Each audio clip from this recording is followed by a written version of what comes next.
It's Perp back with another video, and I just got done watching the brand new Amazon Prime Video original. I know that's a mouthful, called Swarm. This is made by like Donald Glover and Chloe Bailey.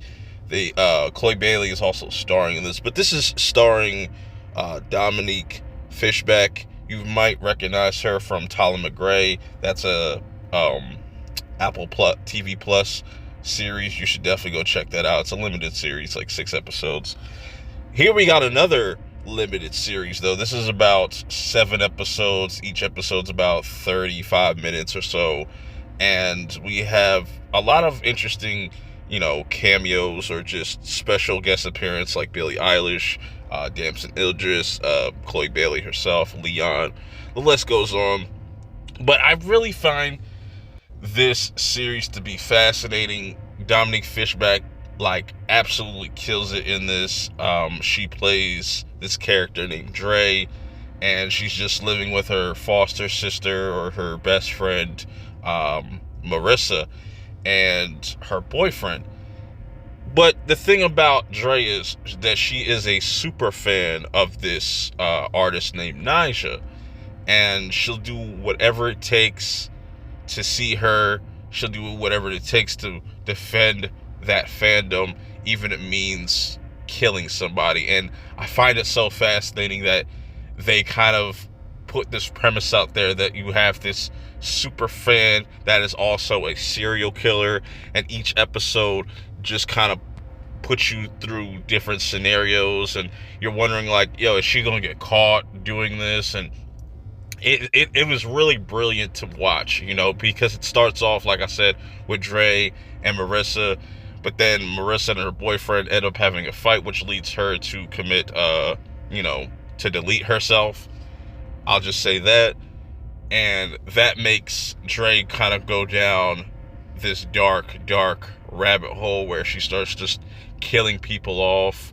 And anybody that has anything negative to say about Nyjah, you better just hope to God that you're able to not be in her same space, because she will murk you. But like I said, each individual episode kind of takes you through a different journey, and you see Dominique Fishback kind of just switch up her personality depending on who she comes across. Like episode 2 will deal with strippers, and that was pretty crazy. And her first kill in the first episode, killing off Damson Idris, and coming across Billie Eilish and her cult, and that was really cool. I like that. Episode 6 is like the only one that I don't think has like the Swarm title card. It's actually called Falling Through the Cracks, and it almost gives you this Netflix true crime documentary type of series. And it really fucked me up, because I was like, is this real? And you have all these different characters kind of reenacting all the characters that we've seen up to this point. And I like how... Now, I'm gonna ask this for people that have seen this whole entire series. Would you switch episode 6 with 7? Because I think that would have been interesting to kind of end this series off with it being like kind of a true crimes documentary type of thing. But that aside, I still think that the ending is a little bizarre, but I'm okay with it, because I was not expecting it to end the way that it ended. Usually with these types of serial killer,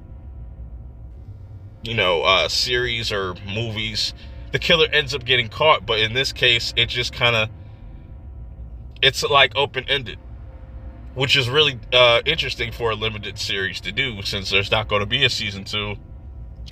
But I find this whole show to be really dope. It's a really easy show to binge watch. Like I said, with it being only 7 episodes long, each episode's like 30 minutes or so. There's a lot to kind of keep you engaged. It's nothing really. I never felt bored watching anything.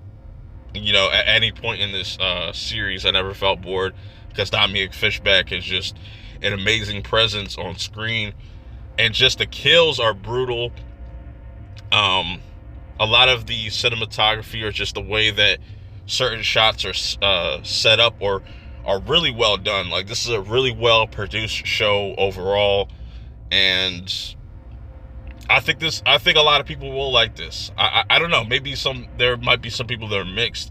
This might not be their cup of tea, but I do like the fact that you have a show that kind of tackles fandom, and how crazy it is that there are people out there that are willing to sacrifice it all just to see their favorite artist. Like, you will see this today where people will pay like $2,000 for some Beyonce tickets or Rihanna tickets, and that's pretty much what this whole show is trying to mirror, is that people are willing to do whatever with their fan base. You know, the Bey Hive is really crazy, and I wouldn't be surprised if this stuff actually really happened, and we would never know, because, like I said, people can get away with pretty much anything, you know, and nowadays, if you're good enough. But eventually that shit will catch up with you. Overall, fascinating show. Like, I like the whole theme of just having that serial killer slash super fan, and what Dre was willing to do, all the different personalities that she's played, by keeping the same motive at the same time. I also got kind of Scream vibes. Like I said, I would really want to see Dominique Fishback playing some more horror roles. I think she has a lot of potential to be successful in that genre if she chooses to do more. I think she should. What do you think in the comments below? That's just my quick take about this series. Definitely go watch it if you haven't. I think there's a lot to enjoy about it. A lot of gore, a lot of interesting. It just almost feels like the same aesthetic as Atlanta, so I think that also will be a draw towards people. But anyways, let me know how you guys feel about it. Did you really like this this episode, this series? What were some of your favorite episodes? Who was your favorite alias of Dre? To me, I would say I liked episode 5 and 6 the most. I definitely liked episode 1 just because it set the tone perfectly. Anyways, I'm gonna get out of here. Let me know how you guys feel about the series in the comments below. Till next time, I will see y'all in the next video. Peace.